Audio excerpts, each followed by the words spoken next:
नमस्कार विद्यार्थियों, मैं राहुल ममगाई और आपका स्वागत है मेरे YouTube चैनल पीएचडी गुरुजी में। आज हम बात करेंगे 12वीं कक्षा के शारीरिक शिक्षा विषय में सीबीएसई द्वारा दिए गए सैंपल पेपर की। यदि आप चाहते हैं कि आप भी अच्छे अंक लाएं, तो इस वीडियो को बिल्कुल ध्यान से देखें, क्योंकि आज हम आपको पेपर में पूछे जाने वाले महत्वपूर्ण सवालों और उनके उत्तरों के बारे में विस्तार से बताएंगे। तो चलिए बिना समय गंवाए शुरू करते हैं।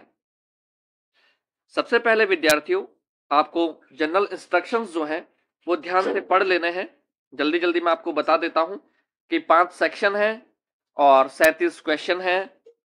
1 से 18 तक आपको कंपलसरी हैं, 1 मार्क के क्वेश्चन हैं। 19 से 24 में 2 मार्क के क्वेश्चन हैं और आपको कोई 5 ही अटेम्प्ट करने हैं। और जो इनका राइटिंग मटेरियल जो आपको लिखना है वो 60 से 90 वर्ड्स में लिखना है। सेक्शन सी 25 से 30 3 अंकों के प्रश्न हैं और इसमें भी आपको कोई 5 ही सॉल्व करने हैं। सेक्शन डी में 31, 32 और 33 नंबर के प्रश्न हैं और जो कि 4 मार्क के हैं, 4 अंकों के हैं। और इनमें इंटरनल ऑप्शंस जो हैं, चॉइस जो है वो अवेलेबल है। और इसी तरीके से सेक्शन ई में 34 से लेके 37 तक के क्वेश्चंस हैं जो कि 5 अंकों के हैं और इनमें से आपको कोई 3 ही सॉल्व करने हैं, हल करने हैं। तो आगे बढ़ते हैं बच्चों। इसी में पहले देख लेते हैं हम मल्टीपल चॉइस क्वेश्चन। तो पहला क्वेश्चन देख लेते हैं। How many total matches will be played in a knockout fixture of 19 teams. जब भी नॉकआउट टूर्नामेंट में फिक्सचर बनाते हैं और उसमें टोटल नंबर ऑफ मैचेस की बात की जाती है, तो इसमें बड़ा आसान सा फॉर्मूला है n-1। अब n क्या है यहाँ पे? नंबर ऑफ टीम्स -1, तो वो निकल के आ जाती है टोटल नंबर ऑफ मैचेस। तो यहाँ पे 19 - 1, तो ये आ जाएंगी, आपका जो राइट आंसर होगा वो 18 होगा। तो आपका ऑप्शन ए राइट आंसर है।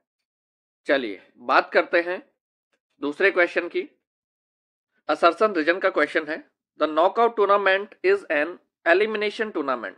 तो बच्चों देखो, यहां से एक दूसरा क्वेश्चन भी बनता है कि नॉकआउट टूर्नामेंट को एलिमिनेशन टूर्नामेंट भी कहते हैं। बिल्कुल सही बात है, ये एलिमिनेशन टूर्नामेंट भी कहते हैं इसे। In knockout tournament winner of each match advances in the tournament and the loser get eliminated. तो यहाँ पे क्या कहता है कि जैसे ही टीम जीतती है वो अगले दौर में प्रवेश कर जाती है, और जो टीम अपना पहला मैच हार जाती है वो टीम एलिमिनेट हो जाती है, बाहर हो जाती है टूर्नामेंट से, और इसीलिए इसका नाम एलिमिनेशन टूर्नामेंट भी है। नॉकआउट टूर्नामेंट का नाम क्या है? Elimination tournament. ओके, तो इसमें जो आंसर होगा वो होगा both A and R are true and R is the correct explanation of A. तो इसमें जो ऑप्शन ए है वो राइट आंसर होगा। मैचिंग दे रखा है। नॉकनी, नॉकनी का मतलब है जब घुटने आपस में टकराएं। नॉक का मतलब क्या होता है? खटखटाना, टकराना। जैसे हम दरवाजा नॉक करते हैं, तो ऐसे ही घुटने जब एक दूसरे को नॉक करें तो वो कहलाता है नॉकनी। काइफोसिस, काइफोसिस क्या होता है? जब हमारी नॉर्मल स्पाइन इस तरीके से होती है, और काइफोसिस में क्या होता है? जो थोरैकिक रीजन है वो बहुत ज्यादा बाहर आ जाता है। जो T12 होती हैं, 12 बोन्स होती हैं थोरैकिक रीजन में, तो उसमें ये थोरैक्स रीजन जो है वो बहुत ज्यादा बाहर आ जाता है, कर्व बन जाता है, तो इसको काइफोसिस कहते हैं। लॉर्डोसिस में क्या है? जो बेली रीजन है वो इधर की तरफ बाहर आ जाता है, इसको लॉर्डोसिस कहते हैं। और बो लेग क्या है?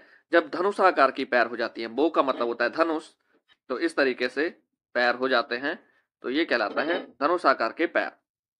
ठीक है जी। अब देख लेते हैं knock knee. Knees touch each other in normal standing position. तो पहले का हो गया तीसरा, पहले का तीसरा, तो ये देखिए option A is the right answer. For developing muscle which nutrient should be increase in diet. जब भी हम मसल बिल्डिंग की बात करते हैं तो बिल्डिंग ब्लॉक्स ऑफ लाइफ क्या कहलाता है? आपका प्रोटीन कहलाता है। प्रोटीन का काम क्या है? रिपेयर एंड मेंटेनेंस और ग्रोथ ऑफ द मसल्स। इसीलिए बच्चों की डाइट में भी, जो चिल्ड्रन होते हैं, छोटे बच्चे होते हैं, उनकी डाइट में भी प्रोटीन रिच उनको फूड दिया जाता है, प्रोटीन रिच उनको डाइट दी जाती है। आइडेंटिफाई द आसना। तो देखिए ये आसन कैसा है? देखो आप थोड़ा सा यहाँ पे देखेंगे तो ये हल बना रहा है। क्या बना रहा है जी? हल, जो कि किसान के पास में होता है। ठीक है, तो इसका नाम है हल आसन। यहाँ पे आप देख पा रहे हैं पश्चिमोत्तानासन का डायग्राम, वज्रासन का डायग्राम और धनुरासन का diagram. Which asana is pose like cobra? तो कोबरा पोज किसको कहा जाता है? भुजंग आसन को कहा जाता है। और भुजंग का मतलब ही क्या होता है? सांप होता है, कोबरा होता है। धनुरासन को बो पोज कहते हैं। वज्रासन, वज्रासन है। अर्धमत्स्येंद्रासन हाफ फिश पोज है। Okay. Deaf Olympic games was first organised in the year 1924। जो डेफ ओलंपिक थे वो कब हुए थे? 1924 में हुए थे, पेरिस में। 1960 में क्या हुआ था जी? पैरा ओलंपिक गेम्स हुए थे। क्या हुए थे? Para Olympic. ये आपको ध्यान रखना है। 1896 में क्या हुआ था? मॉडर्न ओलंपिक्स हुए थे। ठीक है। 1951 में क्या हुए थे? एशियन गेम्स हुए थे। और ये कहाँ हुए थे एशियन गेम्स? न्यू दिल्ली में हुए थे, मतलब उस समय दिल्ली में हुए थे। 8वां क्वेश्चन देख लेते हैं। Menarche is defined as the ending of menstrual period of women, beginning of menstrual period in women, time of pregnancy, missing of menstrual cycle। पहली बार फीमेल को menstrual period स्टार्ट होते हैं तो उसको मेनार्के कहते हैं। हिंदी में इसको रजोदर्शन कहते हैं। आगे बढ़ते हैं बच्चों। Which of the following are fat soluble vitamin? तो यहाँ पे देख लेते हैं हम, जब भी हम विटामिन की बात करते हैं तो विटामिन को दो तरीके से बांटा जाता है, एक वाटर सोल्युबल और एक फैट सोल्युबल। तो वाटर सोल्युबल विटामिन कौन से हैं? Vitamin B and vitamin C. और जितने भी बच गए हमारे पास में ए, डी, ई और के, तो ये क्या? फैट सोल्युबल है। तो यहाँ पे देख लेते हैं, बी ऑप्शन जो है ना, इसमें बी और सी है, बाकी किसी में भी बी और सी नहीं है। तो ये बी तो आंसर इसका हो नहीं सकता। विटामिन डी एंड के बिल्कुल हो सकता है। विटामिन ए और की, ये भी फैट सोल्युबल है। तो जो डी ऑप्शन है इसका, ये इसका आंसर होगा, both option A and C. Match the following, plate tapping test, push up, partial curl up, modified push up. तो बच्चों जब भी मैचिंग वाले क्वेश्चन आए आपके पास में तो आप वहां से सॉल्व करना शुरू करें जो सबसे आसान है। यहाँ पे देख लेते हैं मॉडिफाइड पुशअप्स। हमें पता है मॉडिफाइड पुशअप्स किसके लिए होते हैं? गर्ल्स के लिए होते हैं। तो यहाँ पे हम गर्ल्स वाले पे टिक कर लेते हैं। पुशअप्स किसके लिए होते हैं? बॉयज के लिए होते हैं। और पार्शियल कलअप होते हैं आपके एब्डोमेन के लिए। तो जो लास्ट ऑप्शन बच गया हमारे पास में प्लेट टैपिंग टेस्ट, वो हो जाएगा रिएक्शन टाइम के लिए। तो आप देखिए कि मॉडिफाइड पुशअप्स फोर्थ का तीसरा किस्म है, फोर्थ का तीसरा, तो ऑप्शन ए जो है वो राइट आंसर हो जाएगा। Question number 11, which of the following is a physiological factor determining flexibility? Bone density नहीं, जॉइंट स्ट्रक्चर हो सकता है बिल्कुल, कार्डियक आउटपुट का कोई मतलब नहीं है फ्लेक्सिबिलिटी से, टाइडल वॉल्यूम का कोई मतलब नहीं है फ्लेक्सिबिलिटी से। तो यहाँ पे जो जॉइंट स्ट्रक्चर है ये राइट आंसर होगा। जॉइंट स्ट्रक्चर पे डिपेंड करता है कि उस पर्टिकुलर जॉइंट का या जोड़ का फ्लेक्सिबिलिटी ज्यादा होगी या कम होगी। Question number 12, the ability to tolerate higher concentration of dash can help in improving endurance performance. तो हमारी बॉडी में जब भी हम दौड़ते हैं, जब भी हम एक्सरसाइज करते हैं, तो हमारी बॉडी में या हमारी मसल्स में कौन सा एसिड फॉर्म हो जाता है जी? लैक्टिक एसिड फॉर्म हो जाता है। तो यदि लैक्टिक एसिड को ही टॉलरेट करने की पावर, वो क्या कहलाती है? एंड्योरेंस कहलाती है। Ability of muscles to resist fatigue, वो क्या कहलाती है? एंड्योरेंस कहलाती है। If a ball is hit and it is stop by gravitational force, this is an example of which law of motion? Law of acceleration तो नहीं होगा, law of action reaction नहीं होगा, बोथ ए एंड बी भी नहीं होंगे। इसका जो आंसर होगा ये लॉ ऑफ इनर्शिया होगा, जो कि फर्स्ट लॉ ऑफ मोशन है। लॉ ऑफ एक्सेलरेशन या momentum second law of motion है, और जो लॉ ऑफ एक्शन रिएक्शन है वो थर्ड लॉ ऑफ मोशन है न्यूटन्स के। 10th नंबर का क्वेश्चन देख लेते हैं। In which of the following sports friction plays the least important role? Least का मतलब है यहाँ पे सबसे कम। कहाँ पे इसका महत्व है फ्रिक्शन का? जी कार रेस में है, क्योंकि टायर में पैटर्न्स बने होते हैं ताकि वो ग्रिप बनी रहे। फुटबॉल में जो फुटबॉलर के शूज होते हैं उसमें भी ग्रिप बनी रहती है। Ice skating is the right answer. Ice skating क्या होगा जी? इसका राइट आंसर होगा, क्योंकि उसमें फ्रिक्शन की सबसे कम जरूरत होती है अगर हम इन पार्टिकुलर गेम्स में देखें तो। Instrumental aggression is related to, देखिए एग्रेशन वाले पार्ट से है क्वेश्चन। हमारे पास में तीन तरीके के एग्रेशन होता है। एक होता है हॉस्टाइल एग्रेशन, एक होता है इंस्ट्रूमेंटल अग्रेशन और एक होता है असर्टिव अग्रेशन। तो हॉस्टाइल अग्रेशन होता है जिसमें कि फिजिकली हार्म करते हैं एक प्लेयर दूसरे प्लेयर को, और जो इंस्ट्रूमेंटल अग्रेशन है उसका जो एम होता है वो क्या होता है, अचीविंग अचीविंग गोल या विन विन करना क्या होता है, इनका मेन पर्पज होता है, एम होता है। 16th वन क्वेश्चन देख लेते हैं। Given below are the two statement labelled as assertion A and reason R. Aggression is part of human behavior and is necessary for an individual to live and struggle for higher achievement। बिल्कुल सही बात है कि aggression क्या है, एक part है human behaviour का जो कि जरूरी है जीने के लिए, और कोई भी हमको हायर अचीवमेंट प्राप्त करने हैं तो उनके लिए। Aggression is inevitable and inseparable in sports activities. बिल्कुल सही बात है कि हम एग्रेशन को स्पोर्ट्स एक्टिविटीज से सेपरेट अलग नहीं कर सकते हैं। यदि हम खेलेंगे तो हम में एग्रेसिवनेस होनी चाहिए या फिर रहती है। तो ये दोनों ही स्टेटमेंट सही हैं, और जो हमारा रीजन है वो ए को सही तरीके से एक्सप्लेन करता है, तो इसमें राइट आंसर हो जाएगा ए। 17 नंबर का क्वेश्चन देख लेते हैं। Which of these is a type of endurance. तो एंड्योरेंस दो तरीके से डिवाइड किया जाता है, एक ड्यूरेशन के बेस पे और एक नेचर ऑफ एक्टिविटी के बेस पे। ड्यूरेशन के बेस पे होता है speed endurance, short term endurance, middle term endurance और लॉन्ग टर्म एंड्योरेंस। और अगर हम बात करें based on nature of activity तो वो होता है स्पेसिफिक एंड्योरेंस, बेसिक एंड्योरेंस और जनरल एंड्योरेंस। तो यहाँ पे स्पेसिफिक वर्ड यूज किया गया है, तो इट मीन्स कि ये ही राइट आंसर होगा। स्टैटिक, डायनामिक और रिलेटिव, ये क्या है, स्ट्रेंथ के टाइप हैं। स्टैटिक स्ट्रेंथ, डायनामिक स्ट्रेंथ और relative strength. 18th one, which type of coordinative ability is required in game like judo and wrestling. ये सभी कोऑर्डिनेटिव एबिलिटीज के टाइप हैं। Orientation ability, coupling ability, adaptation ability और differentiation ability. तो यहाँ पे जो जूडो और रेसलिंग में चाहिए वो अडेप्टेशन एबिलिटी चाहिए। अब हम आ जाते हैं बच्चों सेक्शन बी पे। ये ध्यान रखना है आप कि सेक्शन बी के जो क्वेश्चन है ना वो एक साथ ही करें आप, और इनमें से सिर्फ 5 ही करना है, इस बात का विशेष ध्यान रखें। Enlist any two exercise guidelines by WHO for different age groups. Guidelines क्या है, लेस देन 1 ईयर के लिए क्या है, interactive floor based play. Duration क्या है, physically active several times a day including 30 minutes of tummy time. Okay. 1 to 2 years के लिए क्या है, variety of types of physical activities including moderate to vigorous intensity physical activities. 3 to 4 years, variety of types of physical activity at any intensity of which at least 60 minutes in moderate to vigorous intensity physical activity। Age group 5 to 17, 5 से 17 साल तक के age group के लिए क्या है, intensity जो रहेगी मॉडरेट टू विगरस रहेगी। 18 से 64 साल के लिए क्या रहेगी, मॉडरेट टू विगरस रहेगी। 65 साल के लिए मॉडरेट इंटेंसिटी रहेगी। 20वां क्वेश्चन देख लेते हैं। How we can say that protein is an essential component of diet. Protein is essential component of diet because protein is known as building blocks of life, and it increases the strength of muscle fibers, repair and maintenance of body tissues, and also connected with immune mechanism of the body। तो protein क्या करता है, ये कहलाता ही है building blocks of life. तो इसलिए ये इसेंशियल है क्योंकि हमारे मसल टिश्यूज के ग्रोथ के लिए रिस्पॉन्सिबल है, मेंटेनेंस के लिए रिस्पॉन्सिबल है और रिपेयर के लिए रिस्पॉन्सिबल है। Mention the test performed on 9 to 18 years of age group in Sai Khelo India fitness test and explain any one। तो यहाँ पे देखिए हमारे पास में कौन कौन से टेस्ट हैं 9 से लेकर 18 साल तक के बच्चों के लिए।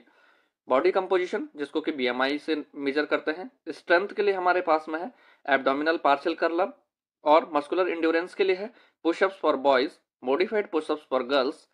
फ्लेक्सिबिलिटी के लिए टेस्ट है sit and reach test. Cardiovascular endurance के लिए है 600 मीटर रन एंड वॉक, और स्पीड के लिए है 50 मीटर डैश। तो आप इनको किसी भी एक को एक्सप्लेन कर सकते हैं। List down the types of bone injuries. Bone injuries कौन कौन सी होती हैं, तो हमारे सिलेबस में जो है स्ट्रेस फ्रैक्चर है, ग्रेन स्टिक फ्रैक्चर है, कम्युनिकेटेड फ्रैक्चर है, ट्रांसवर्स फ्रैक्चर है और इंपैक्टेड फ्रैक्चर है। Okay. What do you understand by the term goal setting. Goal setting से आप क्या समझते हैं। Goal setting is one of the best motivational strategies. It improves performance by directing attention increasing effort and persistence. These goal can be these goals can be short term and long term and are designed to help athletes to focus their efforts, stay motivated, track progress and ultimately improve their performance. तो goal setting, जब भी बात आए goal setting की, तो ये क्या है, एक मोटिवेशनल टेक्निक है जी, जिसमें कि एथलीट को पहले ही एथलीट या कोई भी व्यक्ति पहले ही अपना गोल तैयार कर लेता है, सेट कर लेता है कि उसको क्या करना है। जैसे कि अभी आपको फिजिकल एजुकेशन में 100 में से 100 नंबर लेके आना है, तो ये आपने गोल सेटिंग कर ली। Okay, define flexibility and list down its type. Flexibility क्या है? फ्लेक्सिबिलिटी है range of motion possible around your joints. Types of flexibility है active and passive. Active flexibility क्या होती है? जब व्यक्ति खुद से कोई भी एक्सरसाइज कर रहा है, स्ट्रेचिंग एक्सरसाइजेस कर रहा है बिना किसी एक्सटर्नल हेल्प की, खुद से कर रहा है, तो वह एक्टिव फ्लेक्सिबिलिटी की एक्सरसाइजेस कहलाती हैं। और पैसिव कहलाता है जब वो विद एक्सटर्नल हेल्प कोई भी स्ट्रेचिंग एक्सरसाइजेस कर रहा है जिससे कि फ्लेक्सिबिलिटी इंप्रूव होगी, तो वो कहलाएगा आपका पैसिव फ्लेक्सिबिलिटी। सेक्शन सी पे आ जाता है। यहाँ पे भी आपको सिर्फ 5 ही क्वेश्चन अटेम्प्ट करना है। पहला देख लेते हैं, specify the purpose of specific sports programme organised for community services. Community services के लिए कौन कौन से प्रोग्राम किए जाते हैं? बहुत सारे प्रोग्राम हैं जो कम्युनिटी सर्विसेज के लिए किए जाते हैं, जैसे कि run for special cause, awareness runs. These days, it is very common that specific sports programs are organized to make people aware regarding particular cause or any particular issue.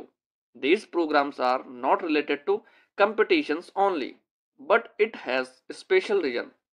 They create awareness related to a disease like AIDS, swine flu, collecting funds for a special cause like flood, earthquakes, etc. Second question देख लेते हैं इसमें, what are the health problem faced by a woman due to female athlete triad in its sports and athletic performance? तो female athlete थ्राइड में देखिए 3 चीजें हैं, जिसमें कि पहला है ऑस्टियोपोरोसिस, एमेनोरिया और ईटिंग डिसऑर्डर। तो इसकी वजह से उनकी एथलेटिक परफॉर्मेंस पे क्या प्रभाव पड़ता है?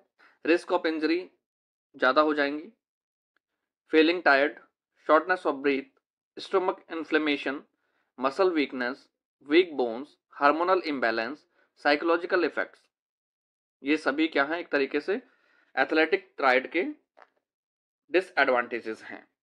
Right in detail the aim and objective of special Olympic Bharat. Special Olympic Bharat जो है वो कौन से इंडिविजुअल के लिए है? जो मानसिक तौर से स्वस्थ नहीं है, उन व्यक्तियों के लिए स्पेशल ओलंपिक भारत की शुरुआत की गई थी स्पेशल ओलंपिक को देखते हुए, और ये स्टार्ट हुआ था 1987 में, और इसका नाम स्पेशल ओलंपिक भारत जो है वो 2001 में किया गया, वो याद रखनी है।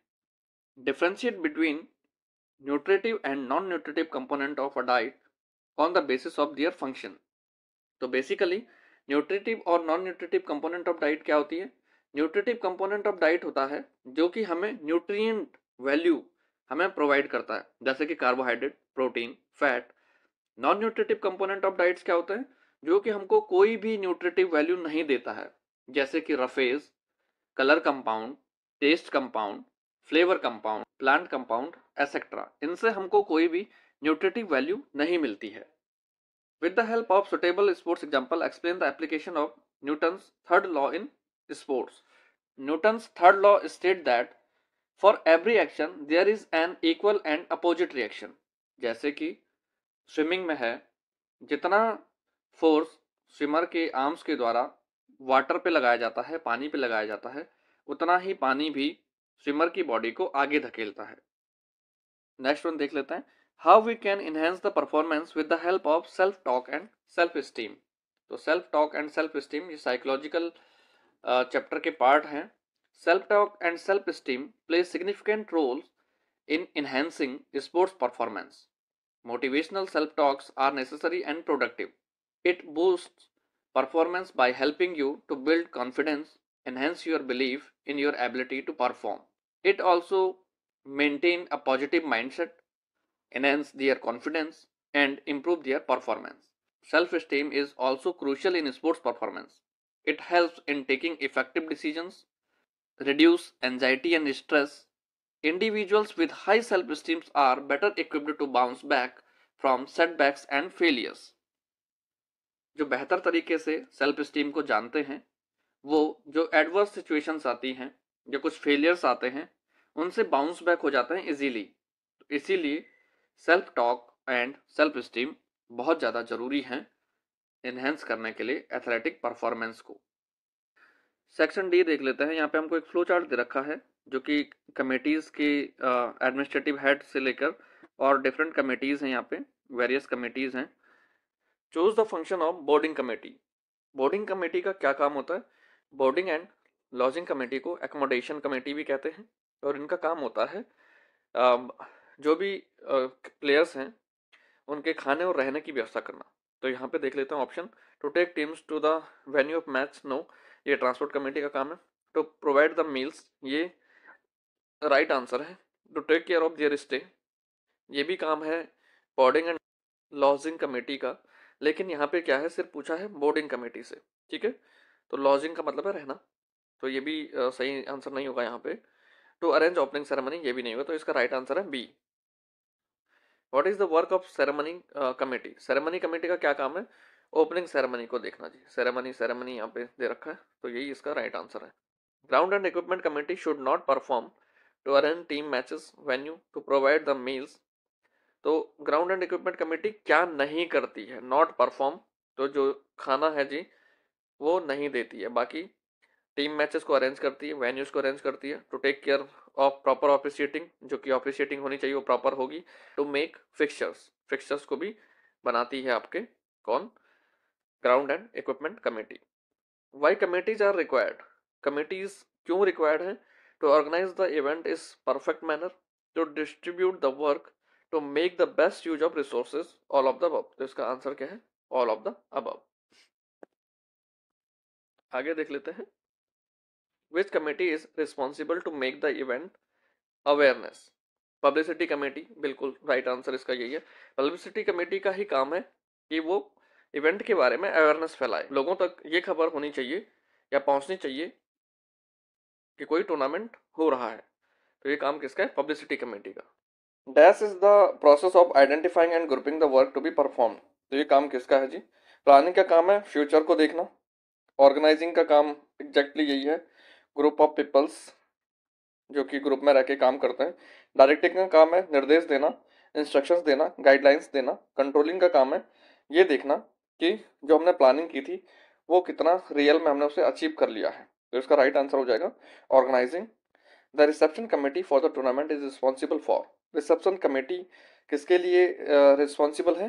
Welcoming the participants, arranging accommodation and meals for the participant नहीं, proper upkeep of the venues, welcoming the chief guest and spectators at the opening and closing ceremony. तो इसका जो आंसर है वेलकमिंग द पार्टिसिपेंट्स।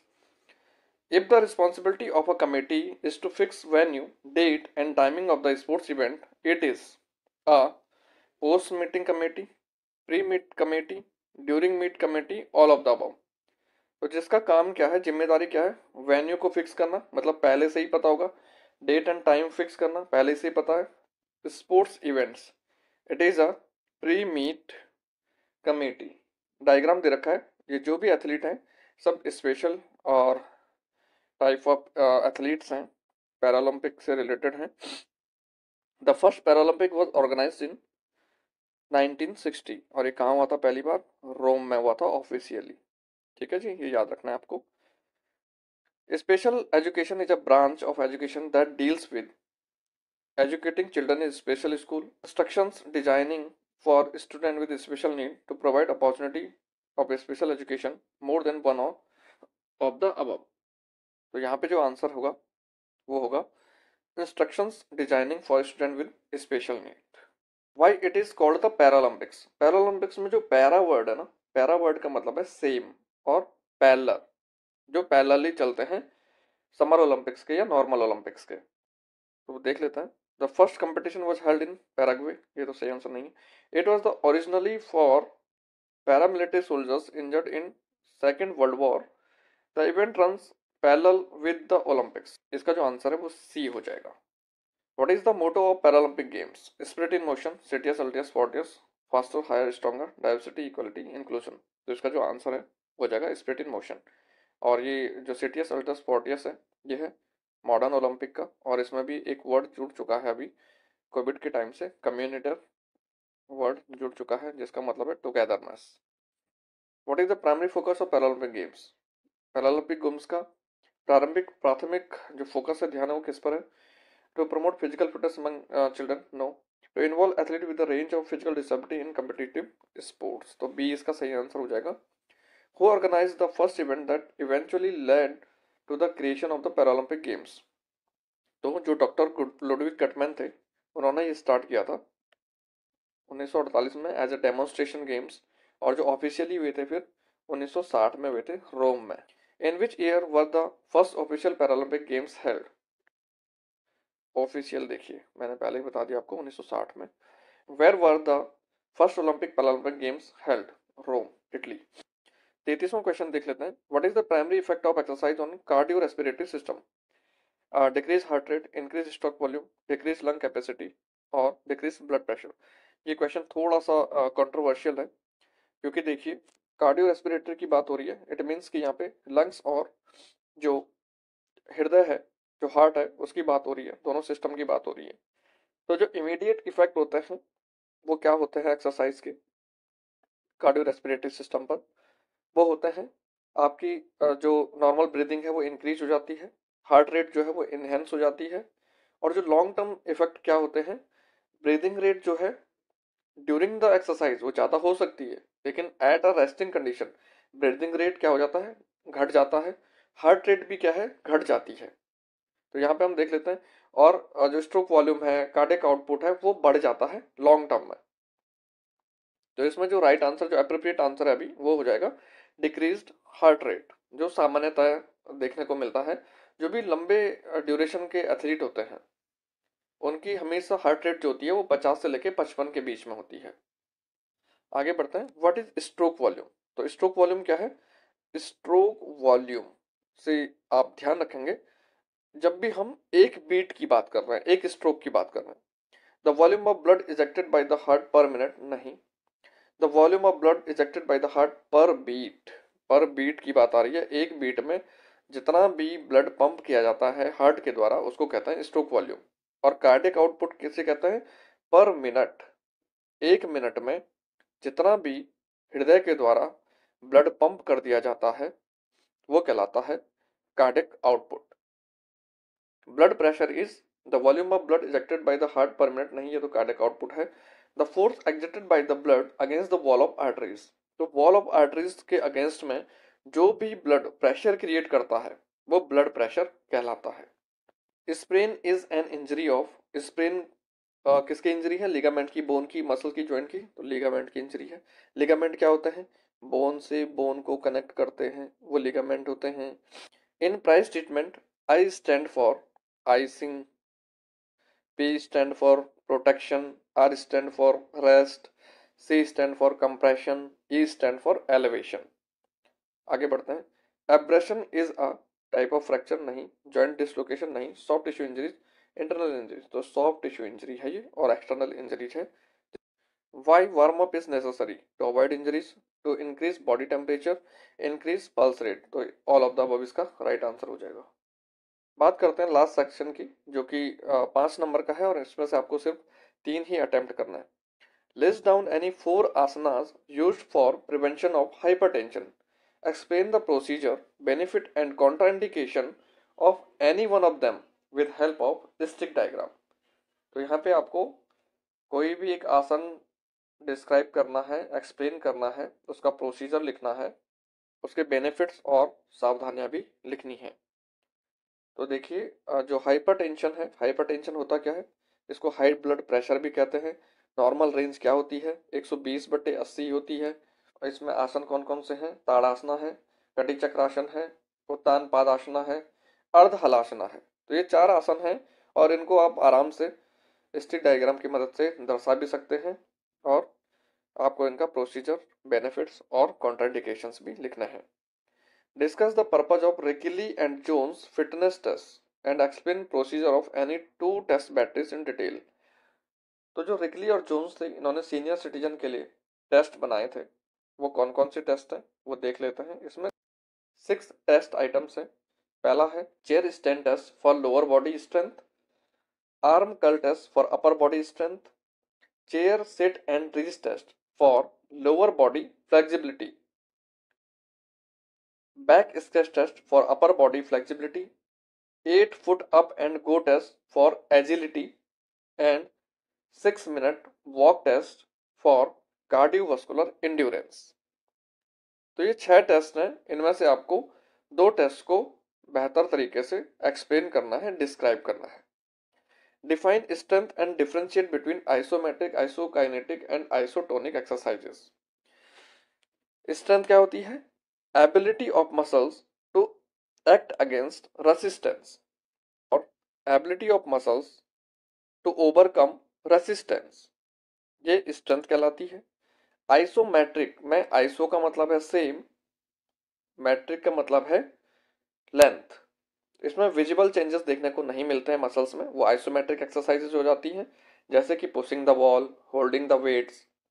आइसोटोनिक में है, iso का मतलब है सेम, टोनिक का मतलब है टेंशन। टेंशन जो क्रिएट होगा मसल में वो सेम होना चाहिए। तो जैसे बारबल कर्ल है जिसमें लिफ्टिंग और लोअरिंग फेज होता है, पुशअप्स है, पुलअप्स है, चिनअप्स हैं, ये सारे आइसोटोनिक एक्सरसाइजेस हैं।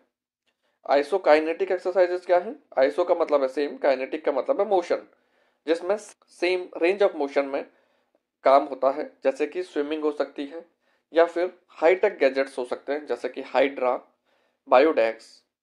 इस तरीके की एक्सरसाइजेज इसमें इंक्लूड होती हैं और इसमें हाईटेक इक्विपमेंट्स की जरूरत होती है आइसोकाइनेटिक एक्सरसाइजेस करने के लिए। What are the various type of friction? With the help of suitable example explain why friction is necessary in sports. Friction कितने तरीके के होते हैं? स्टैटिक फ्रिक्शन और डायनामिक फ्रिक्शन। स्टैटिक फ्रिक्शन का मतलब है जब बॉडी स्टेशनरी पोजीशन में है या स्टेबल है अपनी जगह। डायनामिक का मतलब है व्हाइल यू आर मूविंग और a body is moving. Okay, तो इसमें कौन कौन से हैं? रोलिंग हो गया, स्लाइडिंग हो गया। रोलिंग में जैसे कोई भी फुटबॉल है, बॉल है, वो रोल करते हुए जा रही है।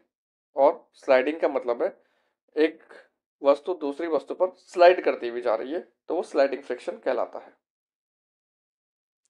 ये स्पोर्ट्स में क्यों जरूरी है? ग्रिप करने के लिए जरूरी है।